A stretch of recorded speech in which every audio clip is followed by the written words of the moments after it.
¿Qué tal? Buenos días, bienvenidos a Club de Prensa. Soy María Luisa Rosell y es un gusto darle la bienvenida a los invitados de hoy en nombre de Juan Carlos Iragorri, que es el director y conductor de este programa. En primer lugar, a José Díaz Briceño, a José López Zamorano, perdón, José Díaz Briceño también está. Los dos Pepes y los dos de México además. José López Zamorano de la agencia de noticias Notimex, bienvenido. Gracias. Paula Lugones del diario El Carín de Argentina, bienvenida también. Y José Díaz Briceño del diario Reforma de México. Gracias a los tres por estar en Club de Prensa. Vamos a comenzar con Venezuela. Ayer comentábamos que el presidente Nicolás Maduro había dicho que no se iba a llegar a un impago de la deuda. Lamentablemente Venezuela no puede pagar su deuda externa, pero ha tenido una ayuda, está teniendo ayuda de dos gobiernos, el ruso y el chino. En el caso de Rusia firmó ayer un convenio, un acuerdo para poder reestructurar el pago de su deuda, un acuerdo que le permitiría reestructurar más de 3.000 millones de dólares de su deuda, José. Es un aporte, una ayuda que le da el gobierno de Rusia a Venezuela de una manera bastante magnánima, porque el acuerdo establece, entre otras cosas, que hay un nuevo calendario de pagos. Venezuela podría pagar los primeros 6 años un monto muy mínimo de esa deuda, y Rusia, que es uno de los principales acreedores de Venezuela, le daría bastante facilidad para los 10 años restantes. ¿Es un respiro temporal o es una gran ayuda para Venezuela en el largo plazo? Bueno, en términos médicos yo diría que sería el equivalente a tratar al paciente con un analgésico cuando padece un cáncer cerebral, ¿no? No se ve que sea una salida, por supuesto, ni significativa ni de largo plazo para los problemas que enfrenta Venezuela. La deuda externa de Venezuela es de más de 150.000 millones de dólares. Algunas de las calificadoras, como Standard & Poor's, de hecho ya declararon que básicamente se encuentra en un incumplimiento de pago selectivo, es decir, van a ver con quién negocian, qué cosas pueden pagar, pero de facto, básicamente, Venezuela está incumpliendo algunos de estos pagos. Sí, efectivamente va a ser una bocanada de oxígeno que lo requiere mucho, sin embargo, estamos hablando de 3.000 millones de dólares, alrededor de 3.000 millones. Tiene adicionalmente una deuda de más de 6.000 millones con la petrolera rusa, de tal manera que este tipo de alivio pues no va a ser muy significativo para las apretadas finanzas de Venezuela. Y por otra parte, creo yo que un poco arroja luz en un panorama geopolítico de esta relación Estados Unidos y Rusia, ¿no? De cómo y de qué manera con este trato se ve claramente que los intereses geopolíticos de Vladimir Putin y del señor Donald Trump corren no solamente en vías paralelas, sino en vías contrapuestas, ¿no? Mientras Trump se ha esmerado en singularizar a Maduro como el paria de América Latina, ahora estamos viendo que con este tipo de apoyos, ¿no?, de oxígeno, le está dando el señor Putin algún tipo de alivio a Venezuela. Creo que sería un muy buen momento para reflexionar realmente cómo es que se sigue desde Estados Unidos creyendo que Rusia puede estar bien alineada con sus intereses políticos en muchos lugares, pero también en América Latina, cuando en realidad no. Es obvio que Rusia quiere aprovechar esta circunstancia, como lo está aprovechando China, para dejar y llenar todos los vacíos que está dejando las políticas de los Estados Unidos en la región. Lo podemos ver y podemos hablar más adelante en el tema del comercio, ¿no?, en tema del acercamiento con otras naciones, y creo que va a ser una constante. Cada vez que Rusia tenga la oportunidad de fortalecer relaciones con algún país y sacar algún provecho, porque lo dijo muy claramente el canciller Sergei Lavrov, dijo, lo estamos haciendo siempre y cuando quede claro que esto va a ser de beneficio para los dos países. Es decir, mientras ellos no vean un beneficio que puede o no ser estrictamente económico, obviamente van a soltar el apoyo a Venezuela. Ayer justamente en una ponencia que tenía Mario Vargas Llosa en el Cato Institute aquí en Washington, hacía alusión al populismo en América Latina y en el mundo y aquí en Estados Unidos. Y cuando mencionaba varios ejemplos de América Latina, habló por supuesto del populismo chavista en Venezuela y decía que una de las características del populismo es que lo único que genera es caos, es desorden, es corrupción, pero también gran pobreza. Venezuela probablemente es uno de los mejores ejemplos de ese populismo que ha generado gran pobreza en un país que era muy rico con el petróleo que tenía. ¿Qué tanto respiro va a tener Venezuela con esta ayuda que le está dando Rusia? No creo que demasiado. Por supuesto es un alivio momentáneo, pero como decía Pepe, a largo plazo no creo que esto sea la solución, ni mucho menos, porque la crisis en Venezuela es estructural y apuntemos sobre todo a la vaca lechera, ¿no? Nosotros los argentinos siempre miramos el tema de las vacas y el campo, pero en Venezuela la vaca lechera ha sido siempre PDVSA, el petróleo.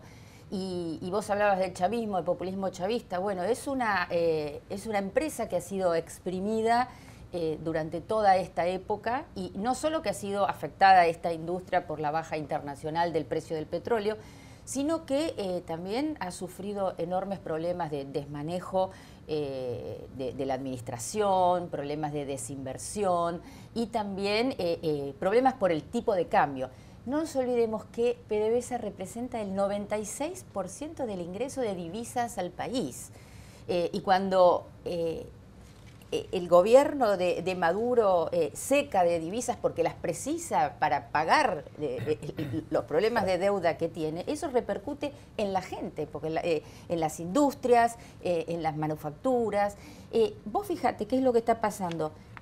Este mes de octubre que acaba de terminar se extrajeron 1.950.000 barriles por día de PDVSA.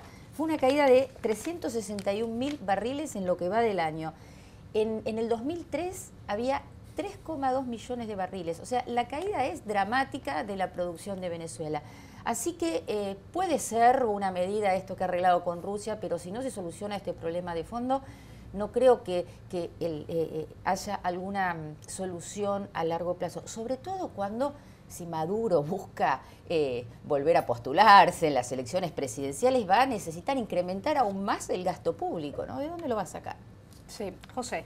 Sí, a mí me parece muy interesante en el sentido de que sí, Rusia y China se han vuelto los baluartes para la economía venezolana, pero sin embargo, si uno lo pone en el contexto más grande, ya lo decía Pepe, pues es apenas una pequeña aspirina a un problema mucho mayor.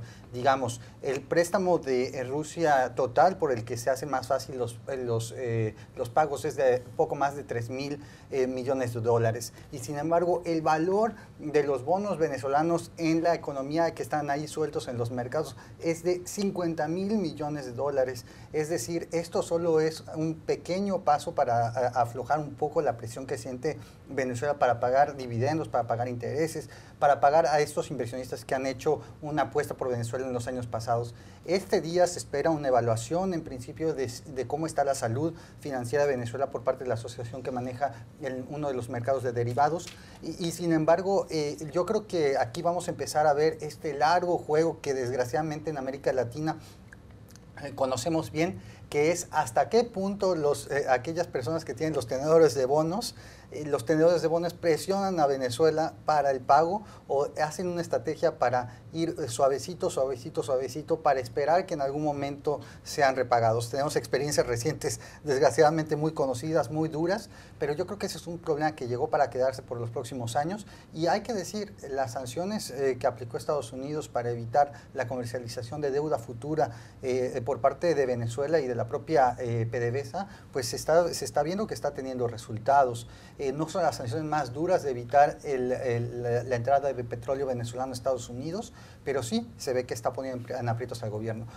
Sí, José. Si me permites, yo no quiero dejar pasar la oportunidad de felicitar al Perú por la hazaña de llegar por primera vez en 36 años a la Copa del Mundo Rusia 2018 de la mano de un argentino, Ricardo Gareca, así que felicidades a los dos. Estamos felices, sí es cierto, desde 1982 el Perú no había tenido la posibilidad de llegar a un mundial y bueno, vamos a ver qué pasa con el equipo.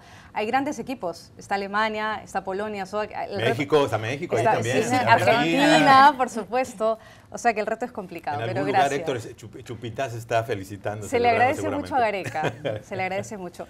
Bueno, vamos a hablar de Argentina precisamente. Quiero volver con usted, Paula, para hablar sobre el escándalo de la FIFA en su país y las ramificaciones que tiene ahora, a partir de un hecho muy trágico, que es la muerte de este dirigente futbolístico de 52 años, Jorge Alejandro Delón, que se suicidó el día de ayer. Es una noticia bastante dramática. Él justamente se suicida la misma noche, a pocas horas después de que otra persona lo implicó precisamente por haber recibido coimas en el año 2011 y 2014 de 4 millones de dólares, según los reportes periodísticos. ¿Qué tantas extensiones tiene este escándalo de la FIFA en Argentina? Hemos visto que en otros países, incluyendo Perú, lamentablemente, hay varios exdirectivos que están implicados, algunos están comenzando a enfrentar sus juicios en una corte en Nueva York. ¿Qué es lo que se sabe en el caso argentino? Bueno, Alejandro Bursaco, que es un ex presidente de la empresa Torneos, que se dedicaba a la televisación de eventos deportivos en la Argentina, y mano derecha de Humberto Grondona, que es el fallecido ex jefe de la AFA, destapó la olla, una olla muy podrida, no solo en la FIFA, sino en la AFA y también en el gobierno kirchnerista, en el ex gobierno que acaba de terminar hace 2 años. ¿Por qué? Él es una persona que ha estado involucrada en el tema coimas. Había sido arrestado hace 2 años en Italia, un poco después de esa famosa redada suiza, y en algún momento negoció la extradición para aquí a los Estados Unidos y evidentemente está declarando como una especie de testigo arrepentido para reducir su pena. ¿Qué es lo que declaró el otro día en este megajuicio que está llevando a cabo en Brooklyn, que tiene millones de aristas en toda América Latina y el mundo, ¿no? Pero yo me voy a dedicar al capítulo argentino porque también tiene implicancias políticas con el gobierno anterior muy importantes.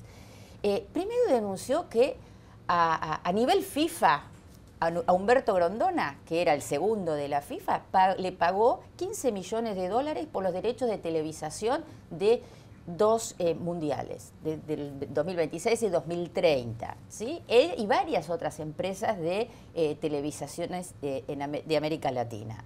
15 millones de dólares a Grondona. Ahí se ve él puesta las anotaciones, a Grondona le decía el Papa, ¿sí? Al brasileño Humberto Teixeira le decía el brasileño, y después tiene sus anotaciones un capítulo argentino que decía Cristina, ¿no? Que es muy subjetivo porque estos 2 funcionarios al que dijo que recibía coimas eran funcionarios del gobierno de Cristina Kirchner. A ver, dijo el martes, ¿qué es lo que dijo? Que él había pagado 4 millones de dólares de coimas a 2 dirigentes de Fútbol para Todos, que era una especie de proyecto del gobierno de Cristina Kirchner para que todos pudieran ver el fútbol gratis, y que le había pagado 4 millones de dólares para acceder a la televisación de los partidos de segunda división. Nadie duda de que eso era una práctica común, lamentablemente, dentro del fútbol y sobre todo en la Argentina. Lo que sí es la primera vez que se decía on the record, como decíamos, bajo juramento, alguien admitía que había coimeado. Estas 2 personas eran, de alguna manera, funcionarios del gobierno, respondían al jefe de gabinete, y uno de ellos, ni bien se conoció esta noticia, ni bien, o sea, a las 2 o 3 horas de que su nombre fuera mencionado en los tribunales de Brooklyn, se tiró bajo un tren en la Argentina. Dejó una nota diciendo no lo puedo creer, dejó una nota a sus hijos, y esto abre una expectativa. Este era Jorge Delón, el que se suicidó. Otro acusado era Pablo Paladino, que salió a decir que ellos no habían recibido coimas, que todo el tema de Fútbol para Todos lo manejaba Cristina Kirchner, Máximo Kirchner, su hijo, y el secretario legal y técnico Zanini. O sea, apuntó para arriba, ¿no? Entonces, ahora es el capítulo argentino que se viene, no solo a nivel futbolístico, sino a nivel de exfuncionarios de gobierno. Esto, María Luisa, da para mucho más. Es una olla que empezó a destaparse, a abrirse, y con enormes ramificaciones, porque ya empezaron a abrírsele causas, no solo a este funcionario, uno de los 2 acusados que está vivo, porque Grondona falleció, que era otro de los que recibía las coimas, sino que también afectarán y se abrirán muchas causas a exfuncionarios del gobierno. Y hay que recordar que este escándalo comienza a partir de la presentación de las acusaciones de la ex fiscal de Estados Unidos, Loretta Lynch, aquí en Estados Unidos, antes de dejar su cargo, y por eso es que se está ventilando en el fuero neoyorquino. Exacto, es un juicio muy tenso, la verdad muy dramático. Muy complejo, porque son varios actores. Muy complejo porque están todos los presidentes de las confederaciones de cada país, y muy dramático porque en la audiencia del otro día, este hombre, al día siguiente de que se hubiera suicidado esta persona, de alguna manera por sus declaraciones, se puso a llorar en el medio del juicio cuando se enteró, cuando mencionaron a esta persona que se había suicidado, y también dice que se puso a llorar porque uno de los acusados, a los que él estaba diciendo que había comido, que estaba ahí presente, denunció que le hizo así como que un gesto de amenaza. Y tanto que la jueza, que ahora está a cargo, que la jueza Pamela Cheng, llegó a decir que esto es un juicio muy tenso, que evidentemente pone nerviosos a muchos y hay que tener mucho cuidado. O sea que hubo lágrimas, hay tensión, y lo que viene va a ser mucho, mucho más dramático. Muy interesante. Regresamos para hacer una pausa, ya regresamos al programa. Volvemos al programa para hablar ahora de México, aprovechando la presencia de los 2 Josés mexicanos expertos además en este tema que vamos a tratar, que es la renegociación del Tratado de Libre Comercio con Estados Unidos y con Canadá. Estados Unidos se ha puesto en un punto bastante intransigente, José, y lo último que sabemos es que no va a haber representación de alto nivel ni de México, ni de Estados Unidos, de Canadá en la siguiente ronda de conversaciones. ¿Qué significa esto para las negociaciones que estaban tratando de llevar adelante México con Estados Unidos? Y la otra cosa que llama mucho la atención es que México ha decidido, por lo menos, tenderle una nueva propuesta al gobierno de Estados Unidos para que en la siguiente ronda de conversaciones, que no va a ser de alto nivel, pero que van a haber representantes de los 3 países, México propone que la renegociación del Tratado de Libre Comercio se dé cada 5 años, pero no partiendo de un punto cero, ¿no? Es decir, no cerrando el Tratado de Libre Comercio en 5 años para reabrirlo cada 5 años, sino que se reevalúen ciertas cláusulas del contrato. Una postura que no sabemos si es que Estados Unidos va a aceptar o no. Entonces, en primer lugar, ¿qué pasa con la falta de representación de alto nivel? Y segundo, con esta propuesta que México quiere presentar. Bueno, como bien dijiste, ya estamos en la 5ª ronda de negociaciones. Comienza formalmente mañana en la Ciudad de México. Después está previsto que haya una 6ª ronda aquí en Washington. Y los 3 ministros, los 3 países ya aceptaron que las negociaciones se extiendan hasta probablemente el primer trimestre del 2018. Recordarás que inicialmente se había dicho que se quería terminar antes de fin de año. Se está viendo obviamente que hay temas muy complejos, muy espinosos, que requieren que se negocie con un poco más de tiempo. La ausencia de los ministros no la veo necesariamente como significativa o como un mal precedente, ¿no? De hecho, muchos expertos coincidieron que después de la 4ª ronda de negociaciones, las declaraciones que hizo el negociador comercial de los Estados Unidos, Robert Lighthizer, fueron más disruptivas que constructivas, ¿no? En ese sentido, el hecho de que estén abocados los grupos técnicos, estamos hablando de 30 mesas, y que se tomen los temas más importantes de la negociación, yo creo que es un esfuerzo por avanzar y avanzar de la manera más rápida posible. Ahora, en lo que es ya la sustancia de la negociación, obviamente hay temas muy importantes, y especialmente lo que se ha dado en llamar las 3 píldoras venenosas que depositó Estados Unidos en las negociaciones, precisamente en la 4ª ronda, aquí cercano en un hotel del estado de Virginia, que es, número 1, la terminación automática, unos dicen de muerte súbita del acuerdo, cada 5 años, que fue rechazada tanto por México y Canadá, pero también por los sectores empresariales de los 3 países que básicamente consideran que es un lastre, un efecto negativo para pues lo que son las condiciones necesarias de previsibilidad de los inversionistas. Número 2, otra propuesta muy polémica, también rechazada por los sectores privados, que tiene que ver con el incremento del contenido regional en el sector automotriz de 62.5 a 85%, y más polémico todavía, que el 50% de ese contenido sea para Estados Unidos, un tema que no existe en ningún acuerdo comercial en este país. Y la tercera, también muy polémica, también rechazada por los sectores privados, en el sentido de que se elimine el mecanismo existente de resolución de disputas y que se establezcan procesos a través de los tribunales nacionales de cada país. México y Canadá están muy claros en que se han opuesto a estos 3 temas.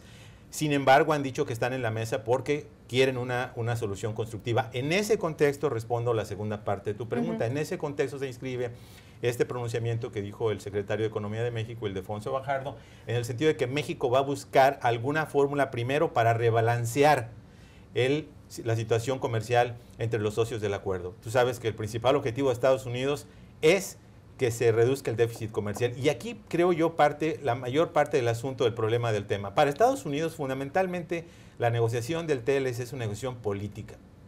No se basa en criterios necesariamente económicos y comerciales, sino cumplir una promesa de campaña con su base en el sentido de que si no se renegociaba en otros términos, él se iba a salir del acuerdo. Entonces, muchos expertos creen que desafía las leyes de la economía, porque el déficit, no es un objetivo de política, sino un resultado de las políticas comerciales y económicas. Por lo tanto, se deben buscar cambios en las políticas para que el desenlace sea diferente. México está diciendo que está dispuesto a buscar ese balance. Y número 2, en el tema de la terminación automática, México está diciendo, no aceptamos la muerte súbita, pero sí aceptamos que se considere un mecanismo a través del cual cada 5 años se reevalúe.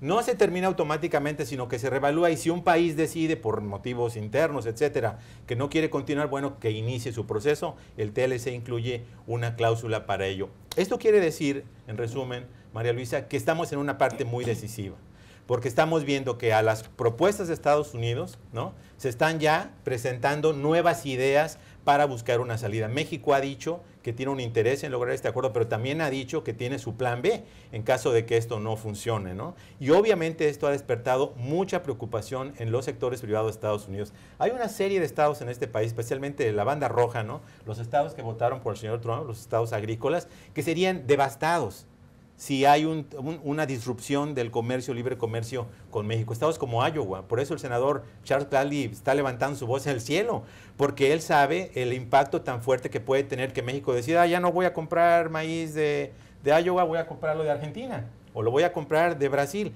Estamos hablando de miles de millones de dólares al año de ventas agropecuarias entre los tres países. Entonces yo creo que estamos en ese punto decisivo. Si los ministros están o no, va a ser menos importante, sino que tenga, obviamente, la participación de alto nivel, ¿no? Y las capacidades de decisión para que se empiecen a ventilar estas propuestas. Yo creo que será hasta una ronda subsecuente, donde ya empezaremos a ver decisiones más importantes. En este momento, si se presentan como se espera, obviamente va a ser un periodo nuevamente de reflexión para ver hacia dónde se puede avanzar en un acuerdo trilateral. José. Sí, yo creo que Pepe presentó un panorama bastante claro, casi una clase de dónde están las negociaciones. Pepe estuvo en la negociación original de 1994 del Tratado de Libre Comercio y sabe muchísimo del tema. Pero lo que sí es cierto es que no solo a México y a Canadá les importa el desarrollo de las negociaciones, sino más bien es visto a lo largo de todo el globo terráqueo con mucho interés sobre cuál va a ser la posición de Estados Unidos respecto al comercio internacional. En las negociaciones que hemos estado están periodistas japoneses porque les interesa conocer exactamente qué quiere el señor Trump en esta negociación. Y lo que vemos es realmente un Estados Unidos que está retractándose de su papel de liderazgo a favor del libre comercio, esa es una realidad, y que no solo en el Tratado de Libre Comercio de América del Norte está presentando propuestas muy controversiales que van contra los temas técnicos que han sido aceptados, como por ejemplo la cuestión de las reglas de origen, sino también, por ejemplo, en la Organización Mundial de Comercio, que pronto tendrá una reunión en Argentina, también ha tratado de boicotear algunos nombramientos que se deben de presentar para algunos paneles de decisión. Es decir, Estados Unidos quiere imponer unas reglas para tratar de subsanar lo que ellos ven un desbalance sobre cómo ha sido tratado supuestamente su país en el libre comercio internacional. Hay que decir que en particular el tema de la cláusula de terminación que propuso Estados Unidos es algo que va contra toda la lógica económica, considerando de que las inversiones que hacen los empresarios no se reducen a 5 años, sino que van más allá normalmente. Además, el Tratado de Libre Comercio de América del Norte para México y Estados Unidos funcionó como un anclaje de la inversión. En 1993 había como 15,000 millones de dólares de inversión estadounidense en México. Ahora hay más de 100,000 millones de dólares al año de inversiones estadounidense ocurriendo. Y esto significa, pues, básicamente que la certidumbre que dan las reglas que establece el Tratado de Libre Comercio, pues, son básicas y que una cláusula de terminación, pues, realmente va en contra de esa lógica. Por último, hay que decir, la gran duda aquí es, Estados Unidos presenta estas 3 píldoras venenosas, como las llamó José, la terminación, otra sobre el mecanismo de resolución de controversias en materias de antidumping y ¿cuál es? Subsidios. Y subsidios, Sí. y otra, la cuestión de la regla de automotriz de origen. ¿Son estas 3 píldoras venenosas cosas para negociar realmente o son básicamente posturas inamovibles que Estados Unidos solo está presentando para hacer reventar el acuerdo? El presidente Trump ha dicho ante senadores, según medios estadounidenses, que no hay mejor forma de negociar que amenazar a Canadá y Estados Unidos, a México y a Canadá, que Estados Unidos se va a salir. Un dato interesante, si Estados Unidos se quisiera salir del NAFTA, ya lo hubiera hecho. Se salió del acuerdo transpacífico a los 3 días. Entonces, evidentemente hay un interés por mantenerse, no solamente para manejarlo políticamente, sino por el hecho de que el señor Trump no tiene ningún deliverable, ningún resultado concreto de todas las promesas de campaña. No tiene muro, no tiene la reforma fiscal, no derogó completamente Obamacare, no tiene su plan de infraestructura. Pero hay un dato interesante, justamente hace unos días, los 11 países restantes del Acuerdo de Asociación Transpacífico decidieron seguir adelante con el acuerdo. Yo creo que ese es un mensaje muy importante en el contexto que lo menciona Pepe, ¿no? Porque el mundo no va a esperar a Estados Unidos. Si Estados Unidos cree que esta fórmula de negociar acuerdos bilaterales como un sustituto de la Organización Mundial de Comercio, del NAFTA, el TLC o de TPP va a ser la fórmula, se va a quedar esperando, porque los países no están esperando. China tiene acuerdos ahorita en movimiento con 16 países.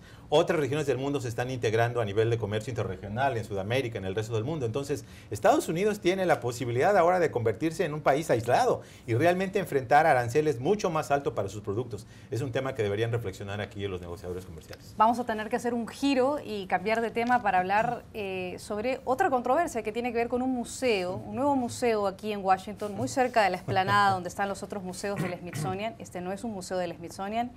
Este, Paul, es un museo que es el Museo de la Biblia. Aparentemente es uno de los museos que tiene la mayor cantidad de información, el más grande que se haya dedicado al tema de la Biblia. Y anoche hubo una gala con miles de invitados para recaudar fondos. $50.000 era el propósito de la noche.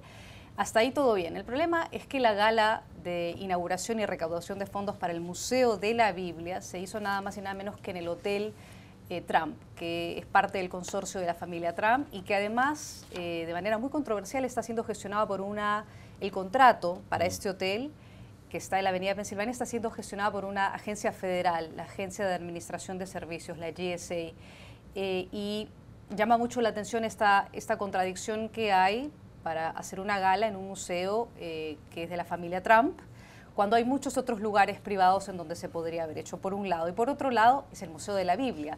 Estamos hablando de una cuestión ética.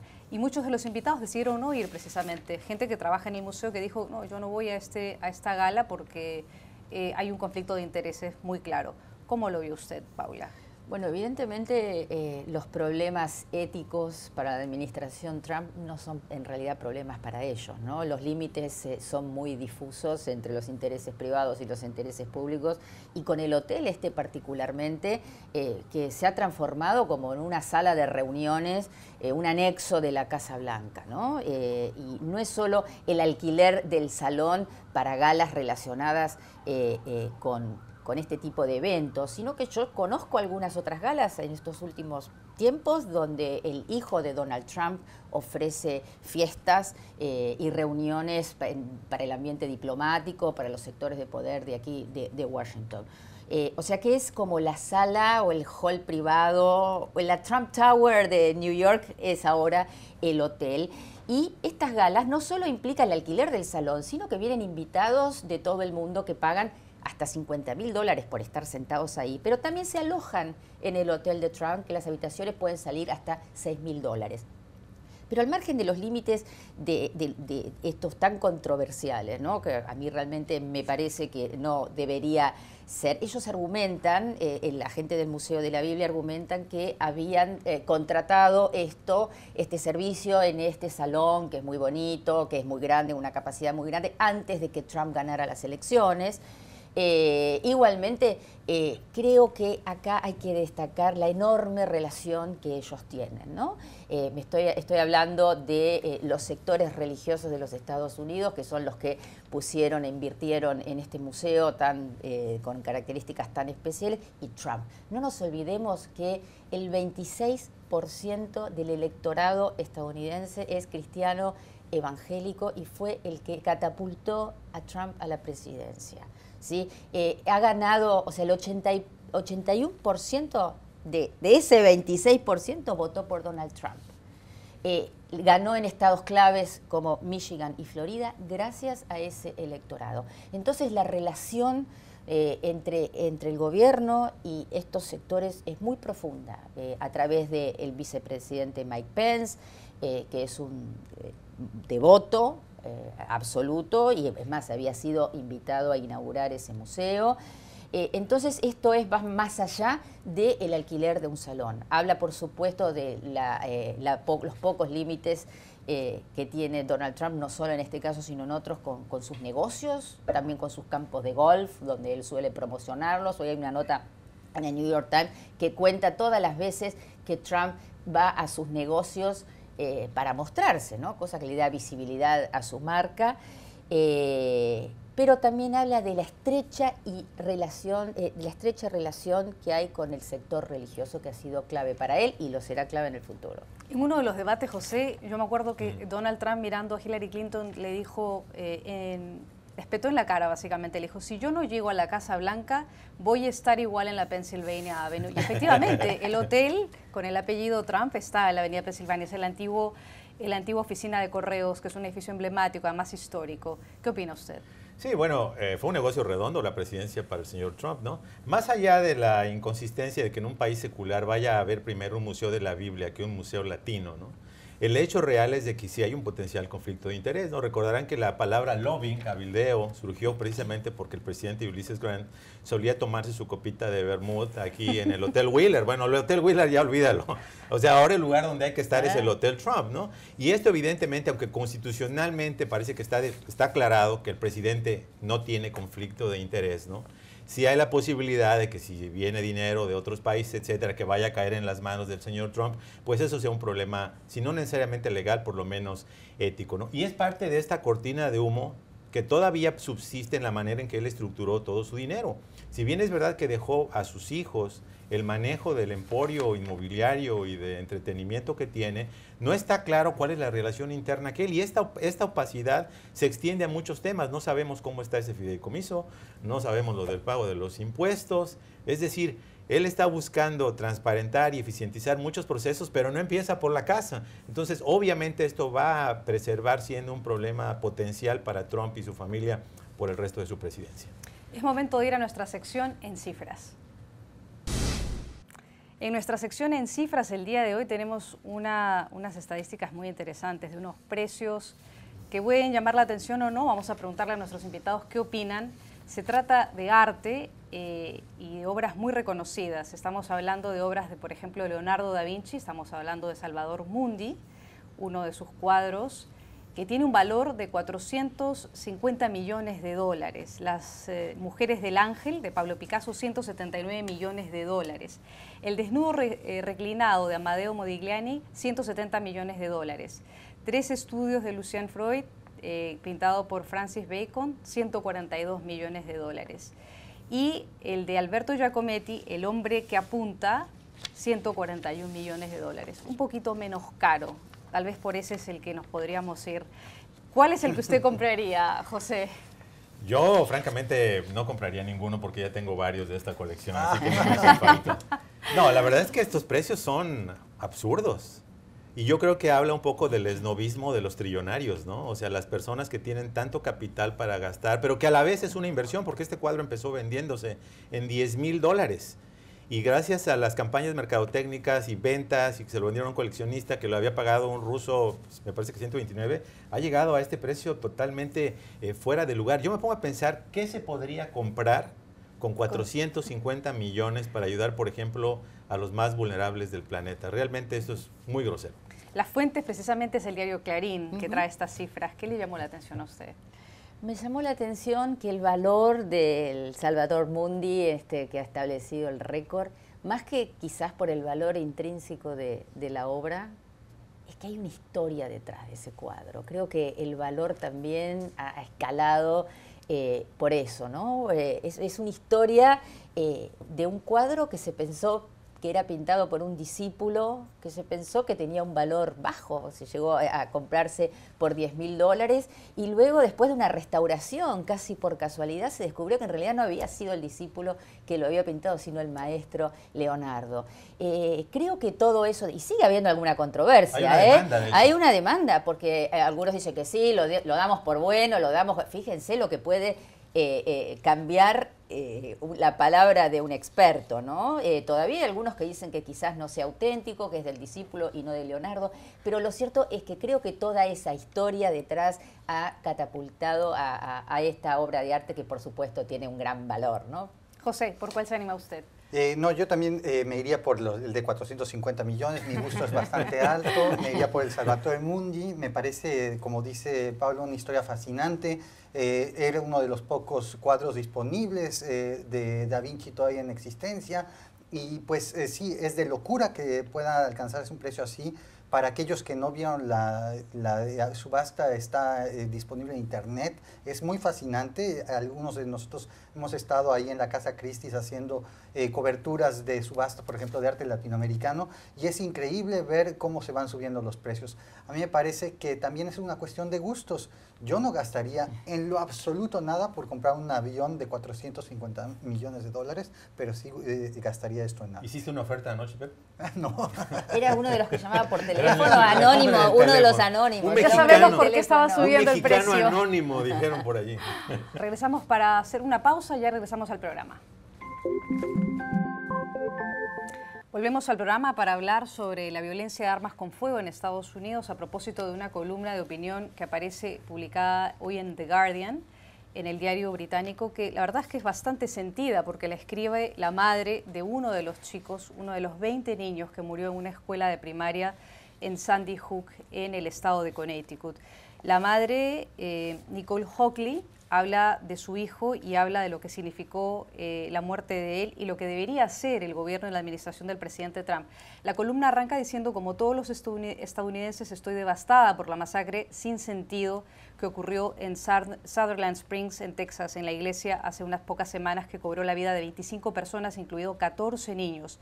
La idea de que alguien pueda intencionalmente planear, matar y lastimar a tantas personas es imposible de comprender. La angustia, la conmoción que se siente entre las familias y las víctimas, los sobrevivientes y toda la comunidad es imposible de imaginar para la mayoría de las personas. Y luego continúa y dice: tristemente no solo puedo imaginarlo, vivo con ello todos los días. Han pasado casi 5 años desde el tiroteo en masa de la escuela primaria de Sandy Hook, que también se cobró la vida de 26 personas, incluido mi hijo Dylan, de 6 años, y 19 de sus compañeros. Que una madre escriba en esos términos la pérdida de su hijo, pidiéndole al presidente de los Estados Unidos, Donald Trump, que haga algo para cambiar esa situación, llama mucho la atención, pero no sabemos si eso va a tener una repercusión en el presidente. ¿Qué piensa usted, Pepe? Que no va a tener ninguna repercusión ni en el presidente ni en el Congreso. Yo creo que fui uno de los muchos que se equivocó dramáticamente porque pensamos que la tragedia de Sandy Hook iba a ser el punto de inflexión para un debate racional sobre, si no el control, por lo menos la regulación más sensata sobre las armas en los Estados Unidos, donde sabemos hay más de 300 millones de armas en circulación. No lo fue. Si estas muertes de niños inocentes no hicieron cambiar la dinámica política en el Congreso especialmente, donde están involucrados todos, este no es un tema de republicanos o demócratas, es un tema de todos, y es un tema que tiene que ver con geografías, con ciudades, ¿no? Centros urbanos, con ciudades agrícolas, etcétera, no va a pasar nada, ¿no? Por desgracia, la respuesta que hubo del presidente fue todavía más decepcionante de lo que uno hubiera deseado, porque primero se mantuvo en silencio en algunos de los incidentes, dijo que no era el momento de hablar de esos temas, en otros los politizó, en otros los atribuyó a temas mentales, pero la sustancia del tema, que es la disponibilidad que hay de estas armas, no se ha tocado. Y es triste porque realmente es un debate sumamente importante que tiene que ocurrir en este país. Está causando daño no solamente en este país, sino en muchos otros lugares. La disponibilidad de las armas que hay, por ejemplo, en la frontera, está haciendo que lleguen armas de alto poder, básicamente como tipo guerra, a países como México por el tema de las drogas. Lamentablemente no tengo ninguna expectativa de que esto ocurra en un futuro muy cercano, pero este testimonio desgarrador donde ella le pide al presidente que no deje que sea la norma, debería ser la diferencia. Ella además le dice en la columna que al presidente Trump que esta sí es una situación de armas, porque cuando ocurrió la matanza en Texas hace unas semanas, el presidente dijo: esto no es una situación de armas, es un problema de salud mental. Es cierto, es un problema de salud mental, pero principalmente es un tema de armas, hay que restringir el porte de armas. Claro. ¿Qué piensa usted? A ver, es un tema de salud mental. Y el de Las Vegas, que fue la peor matanza de la historia con armas de fuego. 58 personas murieron, una persona que tenía como 49 armas, un arsenal, no solo en el hotel, sino después en su casa, y que lo había comprado legalmente. Porque en este país, y quiero que lo sepan todos los que nos están escuchando y viendo, es más fácil comprar un antibiótico o un arma que un antibiótico en una farmacia. Es mucho más fácil ir a un supermercado o una armería y comprarse un AK-47, un rifle semiautomático, que un antibiótico a veces en una farmacia.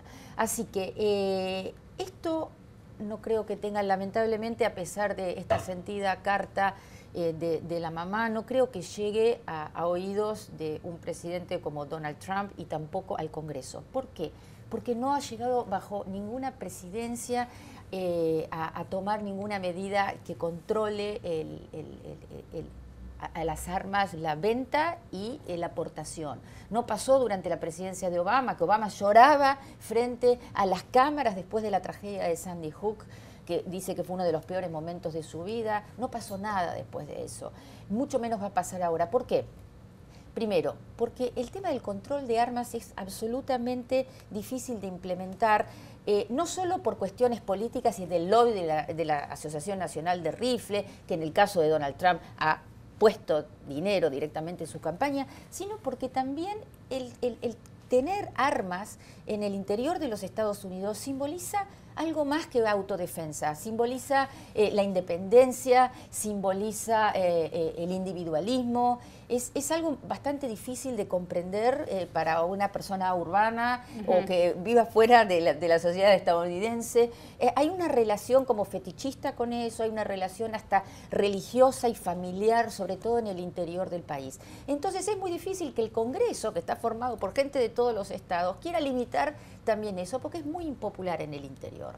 No lo ha hecho nadie y no creo que lo hagan ahora. Así que coincido lamentablemente con Pepe, pese a esta iniciativa de la madre. Hay controles, hay algunos controles, pero encima los controles que hay fallan. Es cierto. Los papás de estos 20 niños de Sandy Hook han planteado, o por lo menos han anunciado, que quieren presentar una demanda a los fabricantes de las armas semiautomáticas como las que se usaron para la matanza de Sandy Hook. ¿Qué piensa usted? Sí, es un tema sumamente complejo de muchísimas aristas. La demanda habrá que ver exactamente cuáles son los puntos que buscan pues presentar ante las cortes, porque una cosa también podría ser los fabricantes de armas, los que venden las armas. Es una cadena muy complicada y es muy interesante, sería ver exactamente cuáles son los delitos por los presuntos delitos que buscan acusar estas familias. Ahora, hay que decir, y yo creo que es muy importante para quienes nos ven de fuera de Estados Unidos, lo que está en discusión no es la posesión ni el porte de armas. Eso es algo que está pues consignado en la Constitución estadounidense. Tanto republicanos como demócratas lo aceptan. No es una cuestión que esté a discusión.